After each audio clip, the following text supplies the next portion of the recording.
কৃষ্ণনগরে ছাত্রী খুনে অবশেষে গ্রেফতার দেশরাজ। ট্রানজিট রিমান্ডে আনা হলো কৃষ্ণনগরে।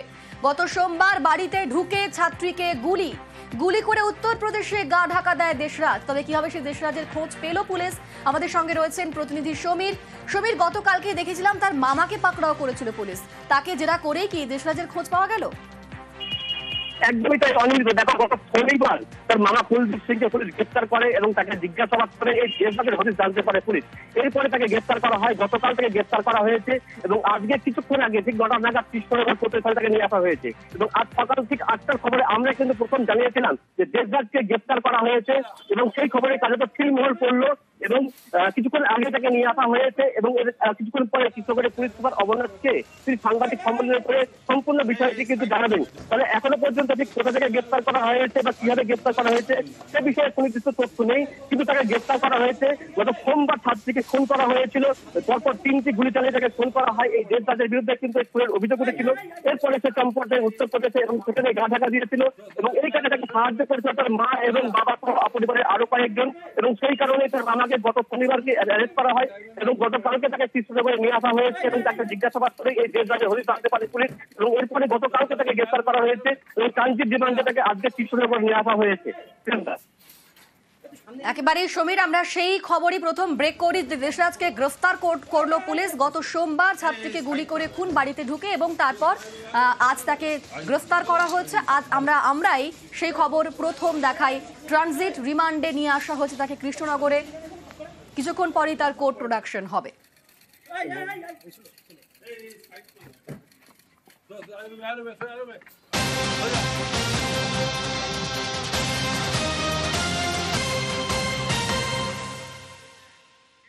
আর এবার যে খবরের দিকে নজর রাখবো, জলঢাকা নদী থেকে বালি পাথর চুরি। জলপাইগুড়ির নাগরাকাটার ঘটনা।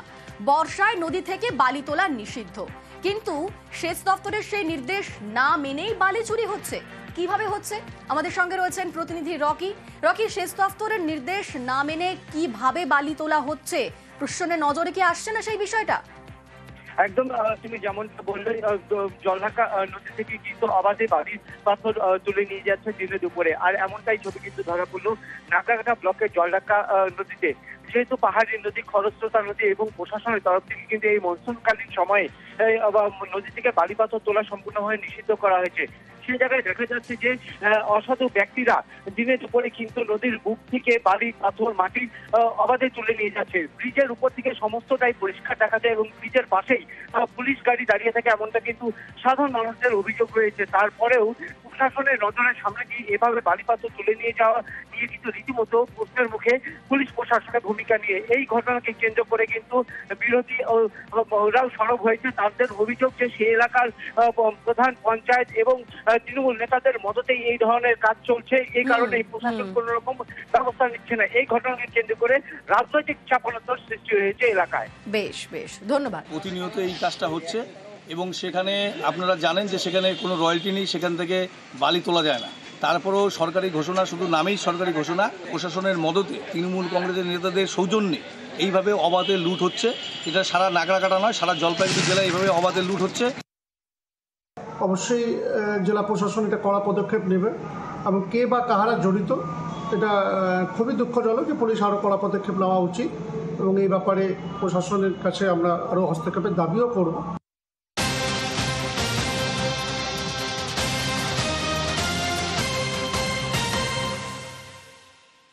গ্রেফতার রাকেশ সিং এর ছেলে শিবম। বিজেপি নেতা রাকেশ সিং এর ছেলে গ্রেফতার।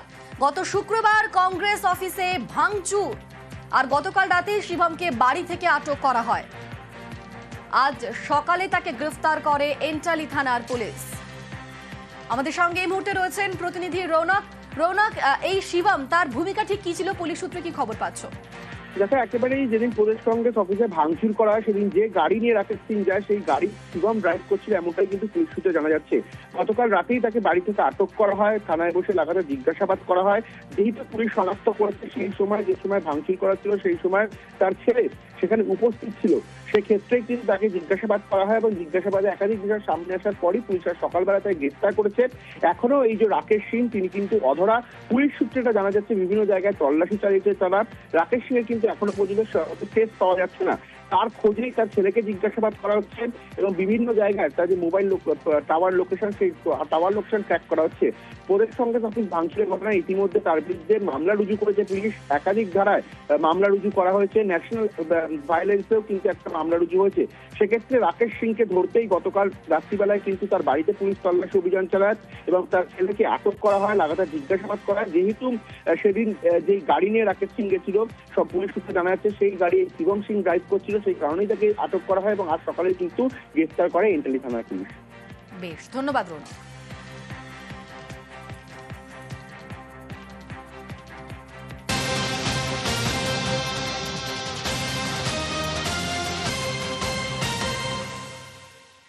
মাদক কারবারিদের বাড়ি গুঁড়িয়ে দিলেন স্থানীয়রা। আর্থ মুভার দিয়ে গুঁড়িয়ে দেওয়া হলো দুটি বাড়ি। জলপাইগুড়ি স্টেশন সংলগ্ন এলাকার ঘটনা। দেখুন সেই ছবিটা। মাদক কারবারিদের বাড়ি গুঁড়িয়ে দিলেন স্থানীয়রাই। আর্থ মুভার দিয়ে গুঁড়িয়ে দেওয়া হলো সেই দুটি বাড়ি। এই ছবি জলপাইগুড়ি স্টেশন সংলগ্ন এলাকার ছবি। আমাদের সঙ্গে রয়েছেন প্রতিনিধি শান্তনু, বিস্তারিত বলতে পারবে শান্তনু।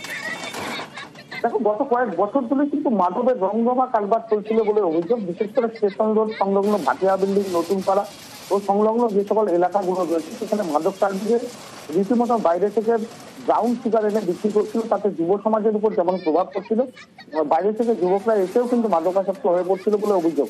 এবং এর ফলে কিন্তু স্থানীয় বেশ কিছু যুবকের মৃত্যু হয়েছে এই নেশাসক্ত হয়ে পড়ার কারণে।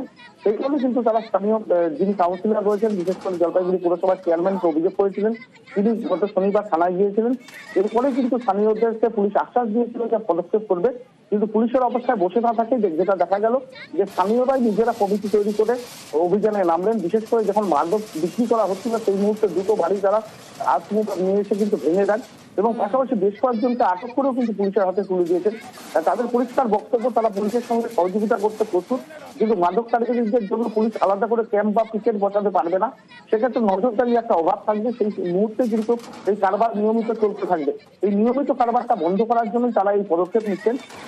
45 জন যুবক এবং 15 জন মহিলাকে নিয়ে বিশেষ একটি টিম তৈরি করা হয়েছে, যারা গোটা এলাকার উপর নজরদারি চালাচ্ছেন এবং কেউ মাদকাসক্ত, কেউ যদি মাদক কিনতে আসেন অথবা বিক্রি করে তাদের ধরে পদক্ষেপ করা হচ্ছে। বিশেষ করে যেটা দেখা গেল, দুজন মাদক বিক্রেতা যিনি বিক্রি করছিলেন তার বাড়ি ঘুরে দেওয়া হচ্ছে। এটাকে তারা একটা দৃষ্টান্ত হিসাবে প্রমাণ করার চেষ্টা করছেন। পুলিশও পদক্ষেপ শুরু করেছে। আমরা এখানে প্রায় 30 থেকে 40 জন আমরা টিম তৈরি করেছি। ক্রেতা হোক বা বিক্রেতা হোক, যারা কিনতে আসছে বা বিক্রি করতে আসছে, যদি আমরা হাতে নাতে ধরি, বাড়ি ঘর ভেঙে উচ্ছেদ করে দেবো। আর যে কাস্টমার যারা, তাকে ধরে আমি আটকে থানায় দিয়ে আসবো। একবারে অল আউট, একবারে বিএস একবারে উচ্ছেদ করবো সমাজ থেকে। লাঠি সোটা নিয়েছে, ছেলেপেলেরা খারাপ হয়ে যাচ্ছে, যা অবস্থা এখন থাকা যাচ্ছে না। আমরা লোকাল বাসিন্দা যেটুকু পারবো পুলিশের হেল্প না নেশা করবো, না করতে দিব কাউকে, না বেচতে দিব। 45 জনের ছেলের গ্রুপ আর 15 জনের মেয়ে ছেলের গ্রুপ করছি। দেখি যতটা পারবো। নেশা তো করতে দেবো না, নেশা বিক্রি হতে দেবো না। যারা যারা ব্রাউন সুগারের ব্যবসা করে, পাড়ার লোক যাকে যাকে ধরবে তাকে তাকে পুলিশের হাতে দিবে। সবাই মিলে ওর বাড়িটাকে ভাঙা হলো। এরপরে যারা যারা বেচবে তাদেরকে পাড়ার মধ্যে মিটিং হয়েছে যে সব পাড়ার লোক মিলে যারা বেচবে তাকে এখান থেকে সরাই দেওয়া হবে, মানে এখানে বাস করা যাবে না।